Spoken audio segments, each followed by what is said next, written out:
Hello friends, स्वागत करती हूँ आप सभी का सितंबर शिल्पी होम साइंस क्लासेस में। फ्रेंड्स, आज के क्लास में हम लोग पढ़ेंगे गर्भस्थ या प्रसव पूर्व बालक पर प्रभाव डालने वाले कुछ अन्य तत्व। ठीक है, नोट्स के लिए अगर आपको मेरे नोट्स चाहिए TGT, PGT, net, LT grade या आरपीसी फर्स्ट ग्रेड के, तो आप मेरे इस व्हाट्सएप नंबर पे मुझसे कांटेक्ट कर सकते हो।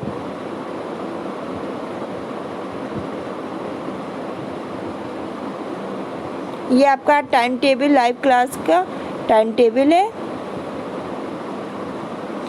फिर फ्रेंड्स, आज का ये टॉपिक जो है कि गर्भावस्था या प्रसव पूर्व बालक पर प्रभाव डालने वाले कुछ अन्य तत्व।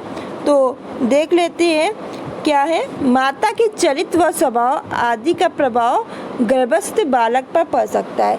जो माता का जो भी कैरेक्टर होता है और जैसा भी उसका स्वभाव होगा, उसका प्रभाव किस पे पड़ेगा? गर्भस्थ बालक पर पड़ेगा। ठीक है, स्वस्थ और हष्ट-पुष्ट शिशु की प्राप्ति के लिए आवश्यक है कि गर्भवती स्त्री की समुचित देखभाल की जाए। तो क्या किया जाए? गर्भवती स्त्री है जो, उसकी समुचित रूप से देखभाल की जाए, क्योंकि संपूर्ण गर्भकाल में गर्भस्थ शिशु माँ की क्रिया प्रतिक्रियाओं, स्वास्थ्य, पोषण द्वारा प्रभावित होता है। ठीक है, तो गर्भवती स्त्री की समुचित देखभाल की जाए, क्योंकि संपूर्ण गर्भकाल में गर्भस्थ शिशु की क्रिया, ठीक है, गर्भस्थ शिशु माँ की क्रिया प्रतिक्रियाओं, स्वास्थ्य और पोषण द्वारा क्या होता है? प्रभावित होता है। अब माँ से संबंधित कुछ अन्य तत्व का वर्णन किया जाएगा जिसका प्रभाव गर्भस्थ बालक के क्या स्वास्थ्य पर, हेल्थ पे पड़ता है। पहला है डॉक्टरी परीक्षण। ठीक है, डॉक्टरी परीक्षण संपूर्ण गर्भकालीन अवस्था में नियमित माँ का डॉक्टरी परीक्षण आवश्यक है। तो जो भी संपूर्ण गर्भकालीन अवस्था है उसमें क्या है? माँ का जो है डॉक्टरी जो परीक्षण है, डॉक्टरी चेकअप है, वो बहुत ही इम्पोर्टेंट है। डॉक्टरी परीक्षण से प्रत्येक समस्या का क्या होता है? समाधान पहले ही प्रारंभिक अवस्था में ही हो जाता है। तो क्या देखिए, अगर आप बीच बीच में आप उसका टेस्ट किया जा रहा है, उसका चेकअप किया जा रहा है, तो उससे क्या होगा कि अगर कोई भी दिक्कत होती है, कोई भी समस्या होती है, तो पहले ही उसको सॉल्व कर लिया जाएगा। ठीक है, फिर माँ का स्वास्थ्य अभिप्राय मानसिक और शारीरिक दोनों प्रकार के स्वास्थ्य से है। ठीक है, माँ का जो स्वास्थ्य है वो मानसिक और शारीरिक दोनों प्रकार से माँ स्वस्थ होनी चाहिए। यदि माँ का स्वास्थ्य अच्छा होगा तो उत्पन्न होने वाला बालक का स्वास्थ्य भी अच्छा होगा। यदि माँ शारीरिक रूप से रूढ़ होगी तो उसका प्रभाव बालक के विकास पर पड़ेगा और रोगी माँ को प्रायः उपवास करना पड़ता है, और इसका कुप्रभाव यह होता है कि गर्भस्थ शिशु को पौष्टिक तत्व नहीं मिल पाता और उसका प्रभाव रस प्रक्रिया पे पड़ता है, और इस कारण गर्भस्थ शिशु इस प्रभाव से बच नहीं पाता। देखिए क्या होगा, अगर माँ क्या करेगी, अगर माँ बीमार होगी, ठीक है, जब बीमार होगी तो वो अच्छा सा पौष्टिक खाना नहीं ले पाएगी, वही रोगी वाला खाना खाएगी। ठीक है, और इससे फिर क्या होगा, जो बच्चे को पौष्टिक तत्व मिलना चाहिए वो मिल नहीं पाएगा, और फिर क्या गर्भस्थ शिशु जो है वो अच्छी तरह से स्वस्थ हष्ट-पुष्ट पैदा नहीं हो पाएगा, स्वास्थ्य उसका अच्छा नहीं बनेगा। ठीक है, ठीक है, माता की पोष की कमियों में सुधार किया जाए, टीकाकरण। ठीक है, फिर गर्भकालीन टॉक्सीमिया का शीघ्र निदान, संक्रमण से बचाव, एंटीबायोटिक औषधि से बचाव, उपयुक्त सभी बातों का क्या रखना चाहिए? अवश्य ध्यान रखना चाहिए। फिर आता है माँ का आहार। जो माँ का आहार होता है मोस्ट इम्पॉर्टेंट होता है। ठीक है, माँ कैसा खान पान खा रही है। तो गर्भस्थ बालक को विकास के लिए जिन पोषक तत्वों की आवश्यकता होती है उन्हें वह माँ की रक्त धारा से प्राप्त करता है। तो क्या होता है कि जो बच्चा होता है वो क्या करता है, जो भी आहार प्राप्त करता है वो माँ से ही प्राप्त करता है। तो माँ का आहार बहुत ही पौष्टिक होना चाहिए, उसे पोषक तत्व मिलते रहे, और उसके लिए आवश्यक है कि माँ का आहार संतुलित हो, जिसमें सभी प्रकार के पौष्टिक तत्व पाए जाते हों। ठीक है, फिर औषधि, गर्भ की दशा में माता द्वारा सेवन की जाने वाली औषधियों गर्भस्थ शिशु के लिए हानिकारक नहीं होनी चाहिए।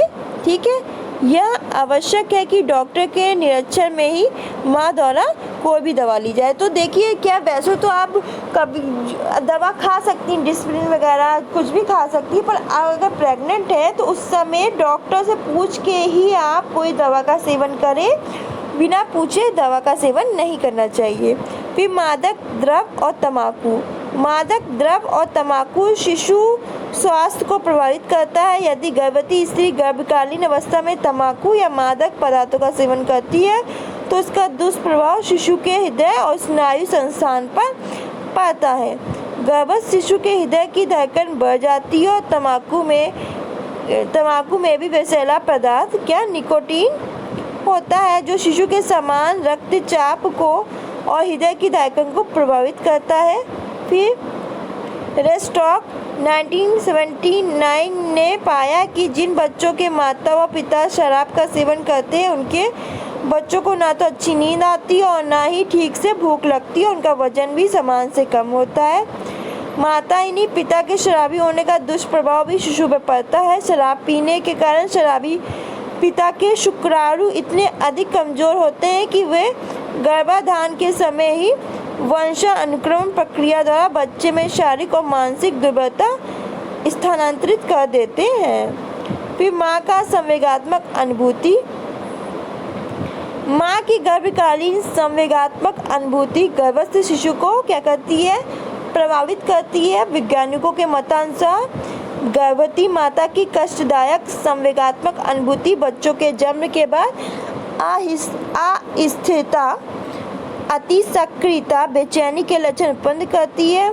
ऐसे बच्चे अधिक रोते हैं और भली प्रकार से सो नहीं पाते हैं। इसके विपरीत जिन माताओं को गर्भकाल में सुखद अनुभूतियाँ होती हैं उनके बच्चे प्रसन्नचित्त, स्वस्थ और बहिर्मुखी होते हैं। फिर माता पिता की उम्र। माता पिता की उम्र शिशु के विकास को कुछ सीमा तक प्रभावित करती है। हॉलॉक के अनुसार संतान उत्पत्ति के लिए स्त्री की आयु कम से कम 21 वर्ष होनी चाहिए, क्योंकि इस आयु में यौन अंगों में परिपक्वता आ जाती है जिससे उत्पन्न शिशु शारीरिक रूप से स्वस्थ होता है। ठीक है, स्टेकेल ने बुद्धि परीक्षण करके देखा कि कम आयु के माता पिता के बच्चे बुद्धि में कुछ कम और अधिक परिपक्व माता पिता के बच्चे बुद्धि में कुछ अधिक थे। टर्मर ने भी प्रतिभाशाली बालकों के अध्ययन में यह देखा कि प्रतिभाशाली बालकों के पिता की औसत जो उम्र है उनके जन्म के समय लगभग 34 वर्ष की थी, जबकि समान बुद्धि के बालकों के पिता की औसत उम्र केवल 29 वर्ष थी। 30 वर्ष से कम पिता और 26 वर्ष से कम माता के बच्चे इससे अधिक आयु के माता पिता के बच्चों से कम बुद्धिमान पाए गए हैं। स्टेकेल ने यह भी देखा कि लगभग समान आयु के पति पत्नी के बच्चे उन बच्चों से अधिक बुद्धिमान होते हैं जिनके माता पिता की उम्रों में एज में अधिक अंतर होता है। फिर जन्म का महीना। हॉलॉक ने अनेक प्रयोगात्मक अध्ययनों की ओर संकेत करते हुए दिखाने का प्रयत्न किया है कि वर्ष के भीतर जिस महीने में बच्चा पैदा होता है उस महीने का प्रभाव पड़ता है। ठीक है, 1929 पिन टर्नर और मैलर तथा पिन टर्नर और फॉलेरियो ने अपने अध्ययनों में देखा कि बसंत और गर्मी में उत्पन्न होने वाले बच्चों की बुद्धि लब्धि जाड़ों में उत्पन्न होने बच्चों की बुद्धि लब्धि से अधिक होती है। ऐसे बालकों की शैक्षिक उपलब्धियां भी सर्दी के महीनों में उत्पन्न वाले बालकों की अपेक्षा अधिक उत्तम होती हैं। ठीक है, तो ये थे कुछ कारक। तो आज के लिए बस इतना ही, मिलते हैं शाम की 4 बजे की लाइव क्लास में। आज के लिए बस इतना ही, धन्यवाद। अगर आपने चैनल को सब्सक्राइब नहीं किया तो ज़रूर कर लें और लाइक ज़रूर कर लिया करें। ठीक है, धन्यवाद आज के लिए।